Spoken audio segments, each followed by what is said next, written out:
Şen yaz zamanı şimdiden sonra başladı ama bu vakit yıl saati dinlenmeyen kuşaklara değine. Ama anaların babaların da kahırı uşakların sağlığı hem korunması için. Yazın çöyü öğrenciler bütün güne yalnız evde kalırlar. Bu yüzden pek önemli onlar bilsinler nesi doğru lazım kendini götürmeye türlü olaylarda. Bununla bağlı polisiya uzmanları kararladılar getirmeye uşakların akıllarına kuralları. Nesi götürmeye kendini evde, su boyunda hem yolda bulunarak. Сегодня мы собрали детей для того, чтобы проинформировать их о их личной безопасности в период летних каникул.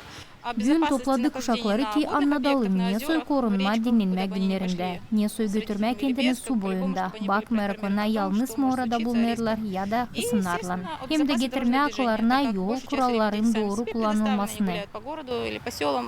То есть по-любому переходят улицы, чтобы правильно соблюдали. Напомним еще раз о правилах личной безопасности на дорогах и в обществе. Mahsus meydanda ıngısında resimli yol nişanları, türlü başka nişanlarla Komrat filialının şoförler birliğin temsilcileri anlatılar uşaklara hangi kurallara göre lazım doğru yolda gezmeye. Заключается в профилактике и безопасности дорожного движения детского травматизма. Biz istedik praktikada anladalım hem gösterelim nesi doğru yolu geçmeye, nesi velosipedle ya da samakatla gezinmeye. И там так что правильно переходили дорогу и соблюдали правила дорожного движения. Öğreniciler büyük istemekle buluşmakta pay aldılar. Uşaklara önemliydi bilme, ne soy doğru yol nişanlarını okuma. Çünkü çoğu onlardan velosipedle geldiler. Skatlarda, roliklerde hem samakatlarda. Kimisi denedi kendini yayan gezen olarak. Uşaklar nişanladılar ki çoğu yol kurallarını bilirler. Kimisini anası babası tanıştırdı, kimisini de okulda tanıştırdılar. Я пришел посмотреть знаки дорожного. Geldim bakma yol nişanlarını, niye soy doğru velosipedde gezinme. На роликах, на на самокатах, на этом всем.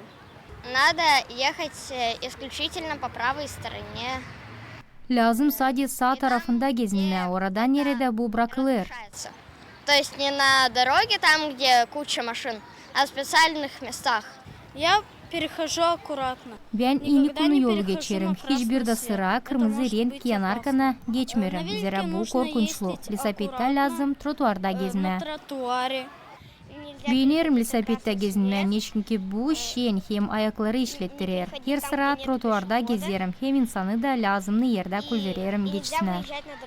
Я люблю кататься на велосипеде, потому что это весело и можно как бы это упражнение. İsterim anlama ne soy kasabada gezinme. Nerede her yersi maşına. Roliklerde geldim. Я еду по тротуару и всегда смотрю, чтобы пропускаю пешеходов, чтобы они проходили. Я хочу узнать, как кататься в городе. Если здесь везде машины, я приехала на роликах. Мне нравится ездить на велосипеде. Geldim buraya ki daha da çok yol kurallarından tanışayım. Aktif olayda Bunici Grijuli kurumun volontörleri de pay aldılar. Bu kurumun temsil edenleri şimdiden sonra birkaç yıl sıradan yardım ederler polisiya uzmanlarına her sabah yayan gezen insan için yolu geçmek için. Mahsus yerlerin yanında okullara karşı dururlar. Проект нужен детям, потому что мы помогаем им переходить дорогу. Projekt uşaklara lazım. Çünkü biz yardım ederiz onlara yolu geçmeye, öğretiriz onları. Uşaklar da bizi seslerler. Что мы волонтеры, и мы должны помочь деткам. Подсказываем детям, как правильно перейти улицу, идти по тротуарчику. Anladırım yolun geçmesi için hani trotuarda gezme lazım. Yolu geçerken iki de tarafına bakma. Выскакивает как черт из табакерки.